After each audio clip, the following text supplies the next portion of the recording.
क्या आप सनातन धर्म को मानते हैं या कुछ ऐसा कहना चाह रहे हो कि नहीं सनातन नहीं है कुछ और है?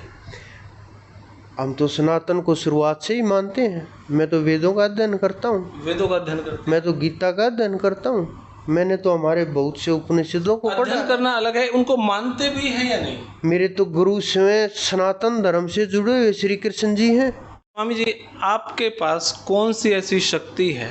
मैं अभी बाहर देख रहा था, महिलाएं भी पुरुष भी साष्टांग प्रणाम करके लेट लेट के आपके पास आ रहे हैं। बाहर आंगन में अभी भी महिलाएं कीर्तन कर रही हैं। वो कौन सी शक्ति है जिसको वो पूज रहे हैं? उनको ऐसा क्या मिला या उन्होंने ऐसी क्या मनोकामना मांगी जो उनकी पूर्ण हुई? उसके पीछे का रहस्य क्या है? देखो, मनोकामना तो आप उनसे पूछो कि उन्होंने क्या मनोकामना मांगी, पूरी हुई ना हुई, ये तो उनका विषय है। आप मेरे से ज़्यादा वो अच्छे से बता पाएंगे। रही बात शक्तियों की, मैं तो परमात्मा का भजन करता हूँ, साधना कर। स्वामी जी, कुंडलिनी जिसकी जागृत होगी, ए जपा जाप कुंडलिनी जागृत के बाद जब ए जपा जाप चलेगा तो वो कौन घर परिवार में इन चिंताओं में रहेगा? वो तो फिर बाबा ही बन जाएगा जी, लगाई हुई है। अगर किसी की कुंडलिनी शक्ति जागृत हुई तो वो संसार के लिए भी महत्वपूर्ण व्यक्ति है, परिवार के लिए भी महत्वपूर्ण व्यक्ति है। मंत्रों का जाप करा, हाँ, गायत्री मंत्र है या हनुमान का मंत्र है या शिव चालीसा है या कोई स्तुति है, उनका हिंदी का तो अर्थ हमें पता ही नहीं हिंदी में क्या है, नाम जपने का फायदा क्या है। तो ये सब क्या चीज़ें हैं? जहाँ तक ये मंत्र जाते हैं, ये सब के सब मंत्र अपने अपनी ताकत इनकी सीमित है और उन सीमित ताकतों के कारण से इनका उपयोग और शक्तियाँ भी सीमित हो जाती हैं। सारे भाइयों ने भाई मेरी राम राम। मैं जगदीप शर्मा स्टेप अप जे सर यूट्यूब चैनल पर आपका स्वागत करता हूँ। भाई आज का इंटरव्यू बहुत ज़्यादा इम्पोर्टेंट है। कहाँ से शुरू करूँ मैं कंफ्यूज हूँ, लेकिन मैं बता देता हूँ। आज मैं एक आश्रम में हूँ। जींद से जुलाना की तरफ जावा, हाँ, जींद से जब जुलाना की तरफ जाऊँ तो लेफ़्ट साइड में गोविंद धाम है। गुरु रणदीप जी महाराज के पास बैठने का, कुछ बातें करने का सौभाग्य मिला है, कर लेते हैं बात। स्वामी जी प्रणाम। जी नमस्कार। जितने भी संत महात्माओं से मैं मिला जी, कोई भगवा वस्त्र पहन रहा है, कोई पीले पहन रहा है, कोई वाइट पहन रहे हैं, त्रिपुंड लगा रहे हैं, तिलक लगा रहे हैं, चंदन का लगा रहे हैं, केसर का लगा रहे हैं। आप उनमें से कुछ भी नहीं कर रहे जी, सिंपल टी शर्ट है, लोअर है, बस। बेश देख मत भरम, ये पूछ लीजिए ज्ञान, मोल करो तलवार का, पड़ी रहने दो म्यान। देखो, मैं उनकी निंदा नहीं करता क्योंकि वो हमारे श्रेष्ठ हैं। वो अपने तरीके से प्रयास कर रहे हैं। उन्होंने इस संसार से दूर जा कर के उपदेश करने का प्रयास कर रहे हैं। लेकिन मैं एक बात मानता हूँ, अगर परमात्मा ने हमें रास्ता दिखाया, कुछ दिया या हमें कुछ प्राप्त हुआ, तो ये जो वस्त्र डालते हैं और कुछ ये बाह्य चीज़ें हैं और बाह्य चीज़ों का आत्मा के ऊपर वहाँ तक प्रभाव नहीं होता। आप कुछ भी पहनिए लेकिन भजन कीजिए। अगर आपने सुमरण नहीं किया तो आप कितना भी कुछ भी डालिए, कितना भी प्रयास कीजिए, नहीं हो पाएगा। लेकिन आपका आचार विचार व्यवहार, संयम, साधना, समर्पण, ध्यान और समाधि, अगर आप इनका प्रयोग करोगे बाह्य चीज़ों की अपेक्षा, तो आप लोगों के लिए बहुत ज़्यादा श्रेष्ठ रहेगा। हमने इस चीज़ को अनुभव करके देखा। आपने एक शब्द बोला सुमिरन करो। सुमिरन, स्वामी जी, आप कृष्ण के उपास, कृष्ण का भजन करते हैं। कृष्ण के श्लोक यदा यदा हि धर्मस्य ग्लानिर्भवति भारत अभ्युत्थानम धर्मस्य तदात्मानं, हमने बहुत पढ़े हैं जी। श्री कृष्ण की जो आरती है, राधा के नाम, जो मथुरा वृंदावन में जो परिक्रमा है, वो हमने बहुत करी है जी। हमारे श्री कृष्ण के सुमिरन में और आपके श्री कृष्ण के सुमिरन करवान में फ़र्क क्या है जी? देखो, शुरुआत होती है साधना की नाम जप से। वो नाम जप जब श्वासों के अंदर चला जाता है तो सुमरण शुरू हो जाता है। श्वासों से अंदर जाएगा तो वो मन खत्म होता चला जाएगा। उसके बाद वो जाप हृदय में चला जाएगा, हृदय से फिर वो जाप नाभि में चला जाएगा। जब वो जाप नाभि के अंदर जाएगा तो फिर आपको सुमरण करने की आवश्यकता नहीं रहेगी। आपको बस क्या करना, आप एक दृष्टा बन के खड़े हो जाओगे कि हर कर्म को देखने वाले, हर कर्म का अनुभव करने वाले, कर्म का ये पता चलने लगेगा कि हाँ मैं अलग हूँ, ये शरीर अलग है, ये वस्तुएं अलग हैं, प्रकृति अलग है। तो जब वो एजपा जाप शुरू होगा फिर आपको ये मुख से, जीवा से, मन से इस नाम की आवश्यकता नहीं रहेगी। और वो एजपा जाप शुरू, वाल्मीकि जी का एक उल्टा नाम जपत जगु जाना, वाल्मीकि भय ब्रह्म समाना। उल्टा नाम ये नहीं था कि उन्होंने मरा मरा मरा मरा रटना शुरू कर दिया। उल्टा नाम जाप और एजप्या, जब एजप्या उनका शुरू हुआ तो वाल्मीकि जी जीव से ब्रह्म के समान हो गए। यानी आत्मा के अंदर जो जागृति है वो अपने स्वरूप के अंदर आ जाती है। तो हम उस नाम का उपदेश करते हैं और साधकों को उस मार्ग पर चलाने के लिए उनको ध्यान और समाधि की तरफ लेकर के जाते हैं। जहाँ पे ध्यान समाधि इनका जिक्र आवे तो कई बार हमारे जो मित्र हैं वो कई बार यूँ कहते हैं, जगदीप तुलसीदास ने कहा है तुलसी मेरे राम को रीझ बजो खींच, भूमि फेंके उगेंगे उल्टे सीधे बीज। भाई एक तो ये बातें सुनने को मिलते हैं। कई बार हमने यूँ कह दिए हैं कि मंत्रों का जाप करा, हाँ गायत्री मंत्र है या हनुमान का मंत्र है या शिव चालीसा है या कोई स्तुति है, उनका हिंदी का तो अर्थ हमने पता ही नहीं हिंदी में क्या है, नाम जपण का फ़ायदा क्या है। तो ये सब क्या चीज़ें हैं, या तो मैं तुलसी की तरह लग जाऊँ या हम राधा की तरह लग जाऊँ, मीरा की तरह लग जाऊँ, कुछ ही नहीं मेरा, बस राम नाम राम राम राम राम राम। मतलब करना क्या, विधि का पता करें। आपने तुलसी का जिक्र किया, आप रामचरितमानस के अंदर जब आप चौपाइयों को देखोगे उन्होंने एज पे जाप का बहुत ज़्यादा प्रयोग किया है।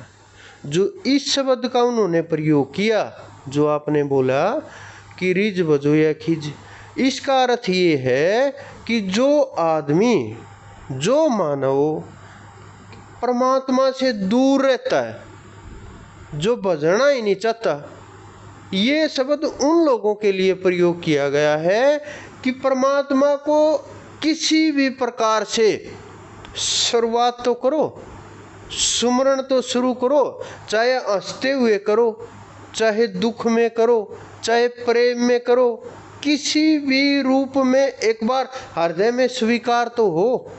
और मंत्रों का, मंत्र जितने भी हैं सब के सब मंत्रों का क्या होता है कि वो अलग अलग प्रकार के यज्ञों के मंत्र हैं, सिद्धियों के मंत्र हैं, देवों के मंत्र हैं। हमारे जो जहाँ तक ये मंत्र जाते हैं ये सब के सब मंत्र अपने अपनी ताकत इनकी सीमित है और उन सीमित ताकतों के कारण से इनका उपयोग और शक्तियाँ भी सीमित हो जाती हैं।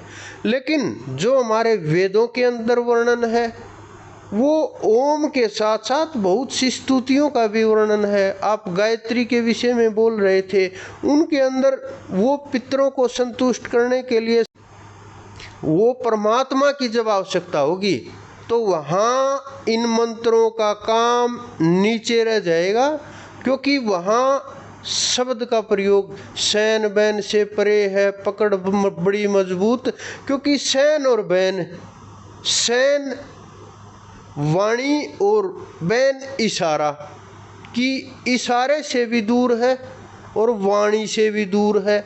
और एक और बात उन्होंने ये बोला है गीता के अंदर, मन, बुद्धि, चित्त, अहंकार, इन चारों से ऊपर जा कर के तब परमात्मा का एहसास होगा।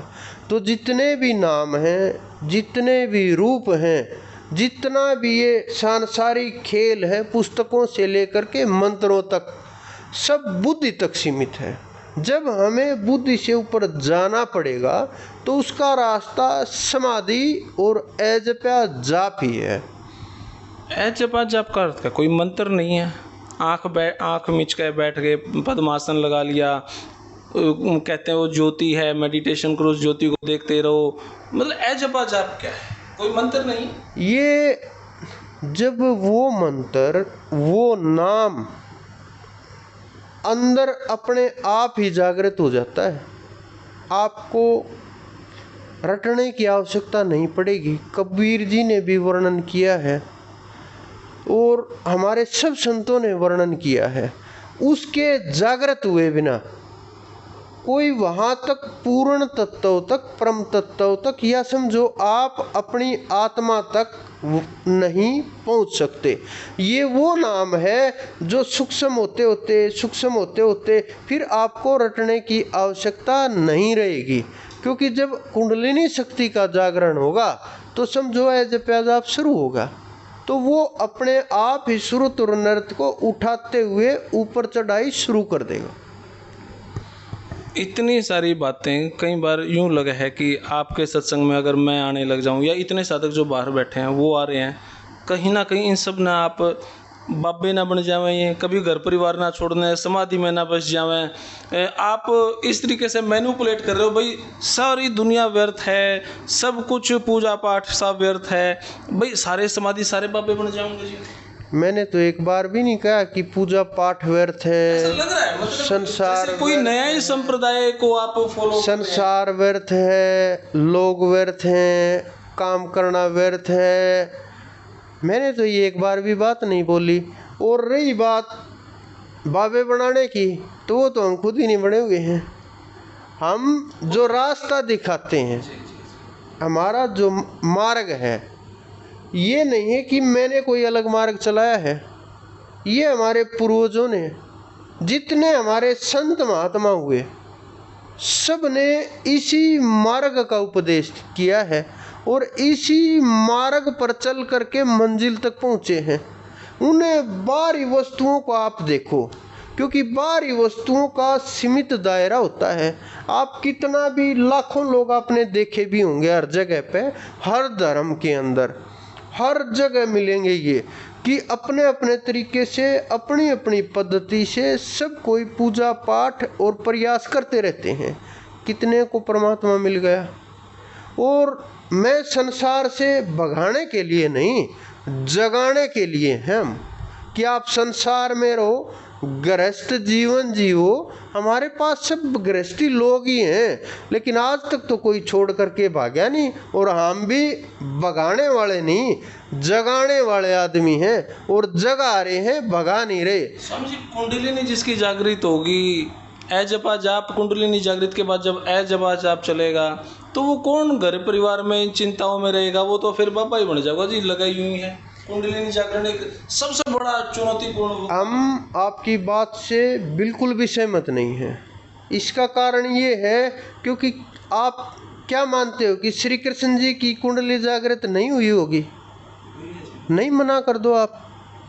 क्या शिव की कुंडली जागृत नहीं होगी? क्या विश्वामित्र जी की कुंडली जागृत नहीं होगी?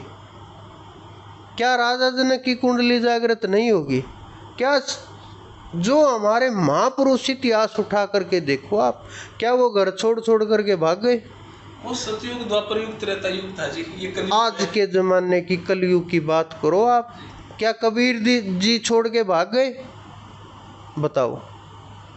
इतिहास उठा करके देखिए आप। इस युग में भी, पिछले में भी, युग चाहे कोई भी हो, किसी भी समय का हो, कोई भी परिस्थिति हो, कुछ भी हो जाए, लेकिन मानव जो है, मानव भजन के बिना कल्याण नहीं हो सकता, ये निश्चित है। और कुंडलिनी शक्ति के बाद आप समझो कि कुछ कि संसार छोड़ के भाग जाएंगे, बिल्कुल भी नहीं। उन्हें यह पता चल जाएगा।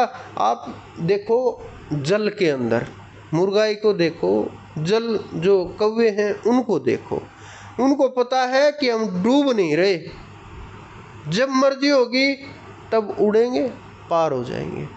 लेकिन क्या वो जल को छोड़ के चले गए? कि जल हमें डुबो नहीं रहा, तो हम छोड़ दें इसको? बताओ। वो छोड़ते नहीं, तो संसार को छोड़ना समाधान बिल्कुल भी नहीं है। हम पहाड़ों में जा कर के बहुत लंबे समय तक हमने प्रयास किया, साधना की, हम बहुत संत महात्माओं से मिले जो घर छोड़े, जिनको 70 वर्ष 60 वर्ष बहुत लंबी अवधि हो गई, तो उनके साथ हमने बात की। हमने कहा क्या मिले आपको? कि जी बस चल रहा है। मैंने अनुभव कि जी अनुभव तो ये है कि जाते हैं और परमात्मा हमें दे देता है भोजन के लिए, हम ले कर के आ जाते हैं। हम बर्फ़ में भी गए कि क्या करते हो? कि जी यहाँ 4-6 महीने का राशन इकट्ठा कर लेते हैं और इसी से काम चल जाता है। कि साधना, कि जी बस वो तो परमात्मा नहीं हो पा रहा। तो फिर क्या फ़ायदा हुआ गृहस्थ जीवन छोड़ने का, घर छोड़ने का, संसार छोड़ने का? अगर किसी की कुंडलिनी शक्ति जागृत हुई तो वो संसार के लिए भी महत्वपूर्ण व्यक्ति है, परिवार के लिए भी महत्वपूर्ण व्यक्ति है और परमात्मा के लिए भी महत्वपूर्ण व्यक्ति है। क्योंकि जिसकी कुंडलिनी जागृत हो जाएगी उसको पता चल जाएगा सही क्या है, गलत क्या है, क्या सत्य है, क्या असत्य है। जब उनको पता चल जाएगा तो वो समय नहीं चलेगा, लोगों को भी साथ लेकर के चलेगा। स्वामी जी, मैं आपसे ये जानना चाहता हूँ, आपकी बहुत सारी बातों को थोड़ा थोड़ा मैं समझने लगा हूँ। क्या आप सनातन धर्म को मानते हैं या कुछ ऐसा कहना चाह रहे हो कि नहीं सनातन नहीं है, कुछ और है?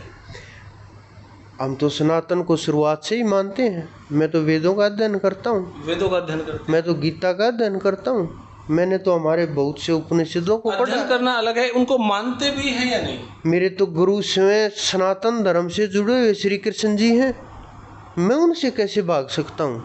वे आपका विश्वास है, यहीं पे आप काम करते हैं या कुछ? बिल्कुल, बस इतना है जो हमारे ऋषि मुनियों में ने, अवतारों ने जो रहस्य उसमें छुपा दिया गया है, अर्थ उसको निकालने के लिए मैंने पहली बार नहीं, हमारे बहुत संत हुए हैं ऐसे जिन्होंने इनके ऊपर काम करके और उस परमात्मा की प्राप्ति की है। तो हम सनातन धर्म को मानने वाले हैं और इसमें कोई दोहराई बात नहीं है। तो मतलब आप जो भी ज्ञान बांट रहे हैं वो वेदों से, उपनिषदों से, पुराणों से, रामायण महाभारत से निकाल के सामान्य भाषा में हम जनता को समझा रहे हैं। हाँ, प्रयास कर रहे हैं कि उनको पहले निकालना, अनुभव करना कि हाँ ये हमारे ऋषि मुनियों ने क्यों बोले, ये इन शब्दों का प्रयोग क्यों किया गया है और यहाँ प्रयोग क्यों हुआ। और साधना, उन बहुत से हमारे शब्द ऐसे हैं गीता जी के अंदर भी हैं जिन्होंने आज तक उन रहस्यों को नहीं समझ पाए। क्योंकि आध्यात्मिक अर्थ कुछ और होगा, सांसारिक अर्थ कुछ और चल रहा है। तो जब हम उनको खोज करके बाहर नहीं निकालेंगे तो जो साधारण हमारे भाई हैं जिनको इतना समय नहीं है कि वो इनके ऊपर काम कर सकें, प्रयास कर सकें या समझ पाएँ, तो उनको भी इस चीज़ का लाभ होगा। और ये हमारा सनातन का ही मार्ग है। और वहीं जो परमात्मा ने, जो श्री कृष्ण जी ने, मैं तो उनको अवतार मानता हूँ, मेरे गुरु मानता हूँ, श्रेष्ठ मानता हूँ। उनसे श्रेष्ठ तो मैं धरती के ऊपर किसी को भी नहीं मानता। तो हम सनातन से कैसे दूर भागेंगे? एक तो मेरा सवाल ठीक था। अच्छा स्वामी जी, आपके पास कौन सी ऐसी शक्ति है? मैं अभी बाहर देख रहा था, महिलाएं भी पुरुष भी साष्टांग प्रणाम करके लेट के आपके पास आ रहे हैं। बाहर आंगन में अभी भी महिलाएं कीर्तन कर रही हैं। वो कौन सी शक्ति है जिसको वो पूज रहे हैं? उनको ऐसा क्या मिला या उन्होंने ऐसी क्या मनोकामना मांगी जो उनकी पूर्ण हुई? उसके पीछे का रहस्य क्या है? देखो, मनोकामना तो आप उनसे पूछो कि उन्होंने क्या मनोकामना मांगी, पूरी हुई ना हुई, ये तो उनका विषय है। आप मेरे से ज़्यादा वो अच्छे से बता पाएंगे। रही बात शक्तियों की, मैं तो परमात्मा का भजन करता हूँ, साधना करते हैं। पर्टिकुलर कोई मंत्र है? एज पे आप, क्योंकि जब वो शुरू हो जाता है ना मंत्रों की आवश्यकता होती, ना तंत्रों की आवश्यकता होती। आप ये समझो, एक पीएचडी वाला कोई आदमी है और आप बोलो क्या आप पीएचडी के बाद एबीसीडी पढ़ते हो, तो क्या जवाब देगा वो तो यही बोलेगा ना कि नहीं, अब पीएचडी हो गई, अब पढ़ाने वाले हो गए। और किसने बनाए पढ़ाने वाले? तो उनके प्रोफेसर उनको बनाते हैं। हमारे जो गुरु हैं वो पूर्ण गुरु, वो हमें आदेश करते हैं। तो शक्तियों का जो खेल है वो सारी शक्तियाँ मेरे पास ही नहीं, इस ब्रह्मांड में जितनी भी शक्तियाँ हैं वो परमात्मा के द्वारा आती हैं। और जितनी भी, चाहे आप देवी देवताओं की शक्ति समझो, तंत्र की शक्ति, मंत्र की शक्ति, कोई भी सिद्धियों की शक्तियाँ, सब स्रोत परमात्मा है।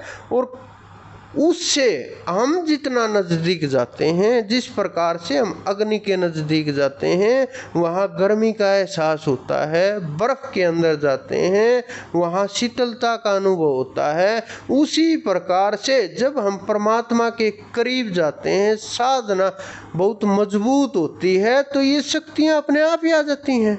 सिद्धों के, हमारे संतों के ये सिद्धियाँ बार द्वार के ऊपर खड़ी रहती थी, वो उपयोग ही नहीं करते थे। तो ये जो ताकतें हैं ये हमारे संतों ने जो बोला है वही मार्ग है। और शक्तियाँ परमात्मा से आ रही हैं और समाधि के द्वारा आ रही हैं। रही बात मंत्रों की, तो जब आप ये समझ जाओगे कि ये शरीर अलग है, आत्मा अलग है, और ये संसार प्रकृति अलग है, परमात्मा अलग है, और ये ना ये आत्मा का कुछ हो सकता है, ना इसके ऊपर कर्म का प्रभाव होता है, ना इसको घटाया जा सकता है, न बढ़ाया जा सकता है। कुछ लोग बोलते हैं वहाँ जा कर के आत्मा को काल खाएगा, जलाएगा, ये करेगा, लेकिन वो लोग शायद भ्रम का हो सकता है शिकार हो। गरुड़ पुराण झूठा है आपके हिसाब से? बिल्कुल भी नहीं है, क्योंकि ये बातें गरुड़ पुराण में हैं, आपको इतने कढ़ाई में से निकाला जाएगा, वहाँ ले जाया जाएगा। बिल्कुल भी झूठा नहीं है। ऐसा होता है इसका? ये जो आप देख रहे हैं हमारा है, आपका है, लोगों का है, ये स्थूल शरीर है। फिर होता सूक्ष्म शरीर, फिर होता कारण शरीर, फिर होता महाकारण शरीर, फिर होता है ज्ञानदेही, फिर होता है विज्ञान देही, फिर उससे आगे जा करके ये आत्मा सब शरीरों के चक्कर को तोड़ करके आगे अलग छट जाती है। जब तक आत्मा की वो स्थिति नहीं हो जाती तब तक इन शरीरों को देवों के साथ और परमात्मा ने जो अपने नियम बनाए हैं और एक प्रक्रिया बनाई है उससे गुजरना पड़ता है। स्वामी जी, एक प्रश्न है जो काफ़ी विचलित कर दे हुआ है, उसका जवाब मेरे पास भी नहीं है, मैंने बहुत लोगों से पूछा, उनके पास भी नहीं है। सतयुग में, द्वापर युग में, त्रेता युग में संख्या कम थी, अब जनसंख्या असीमित है, गिनी ही नहीं जा सकती। मतलब 140 करोड़ तो हमारे देश की जनसंख्या है। ये आत्माएं इतनी बढ़ गई क्या? या आत्माएं कहते हैं जरा मर अविनाशी है, वो ना पैदा होती है ना मरती है, तो इतनी जनसंख्या कहाँ से बढ़ी है? हमारे देसी भाषा में एक शब्द आता है, कभी जनगणना कभी बनगणना। जब ये आत्माएं ये ख़त्म नहीं हो रही, क्योंकि जीवन मुक्त आत्माएं कुछ ही होती हैं, बहुत वर्ष लग जाते हैं। गिनती के लोग होते हैं जो जीवन मुक्त होते हैं, करोड़ों लोगों में कोई एक हो जाए वो भी परमात्मा की बड़ी मेहर है। तो कभी कभी प्रकृति और ये जीवन, कभी जब ये मानव कम होंगे तो प्रकृति के और जीव बढ़ जाएंगे, और जब ये मानव बढ़ेंगे तो प्रकृति के और जितने भी जीव हैं वो कम हो जाएंगे। ये आप देखो कितनी 750-800 करोड़ ही तो जनसंख्या होगी, या इससे ज़्यादा है, इतनी ही तो होगी। आप देखो ऐसे ऐसे जीव हैं जो आप इन आँखों से नहीं देख सकते। एक एक छोटी सी वस्तु के अंदर करोड़ों जीव हैं। आपने देखा होगा, छोटा सा उदाहरण दे दूँ मैं आपके सामने कि मच्छरों की क्या हालत है, कितने होंगे, गिन सकते हो आप? बताओ गिन सकते हो तो? ये तो हमें दिखाई देते हैं। इनसे और छोटी श्रेणी में जो आप सांस ले रहे हो तब भी मर रहे हैं, जो आप खा रहे हो तब भी मर रहे हैं, कितने जीव होंगे पारे आंखों से, कितने जीव जंतु हैं। वो कर्मों के अनुसार सृष्टि चक्कर चलता रहता है और वो सृष्टि 84 लाख योनियों में जीव घूमता रहता है। और कभी कभी तो खबर ये भी आती है ना, फलाना बच्चा वहाँ पे एक्सपायर हुआ, वहाँ पे जन्म ले लिया उसने, 5 साल बाद जब उन्होंने सो दिया तो बता दिया पुनर्जन्म। हाँ। वो 84 लाख योनियाँ कहाँ चली गई? वो 84 लाख योनियाँ कर्म के आधार के ऊपर चलती हैं। उनका जो आधार होता है वो कर्म है जी। और कर्म जब हमारे इसी प्रकार से होंगे, कोई साधना करता होगा या मन के अंदर कोई संकल्प इतना मजबूत हो जाएगा, क्योंकि उन्होंने गीता जी के अंदर बोला है जो आखिरी समय के ऊपर, अंतिम श्वास के ऊपर अगर तो भी मेरा ध्यान करेगा तो भी मुझे ही प्राप्त होगा। श्री कृष्ण जी ने ये बोला है। तो वो मेरे हिसाब से आज तक उन्होंने ऐसे किसी शब्द का प्रयोग ही नहीं किया जो ना हो सकता हो। तो वो उस समय के ऊपर जब प्राण छूटते हैं, उन्होंने कोई संकल्प किया हो, कोई विचार आया हो, कोई पिछले जन्म का या उस जन्म का कोई प्रभाव हो या देव शक्ति प्रभावशाली हो, तो इस कारण से एक नहीं लाखों करोड़ों उदाहरण होंगे इस प्रकार से कि जो नाम जपने वाले लोग हैं, जो साधना करते हैं, और अगर उनकी साधना कुछ अधूरी रह जाए तो वो लोग भी आकर के मानव का जन्म ग्रहण करते हैं, योग भ्रष्टि परिवारों में जन्म लेते हैं और फिर से साधना शुरू करते हैं। ये मैं नहीं कह रहा,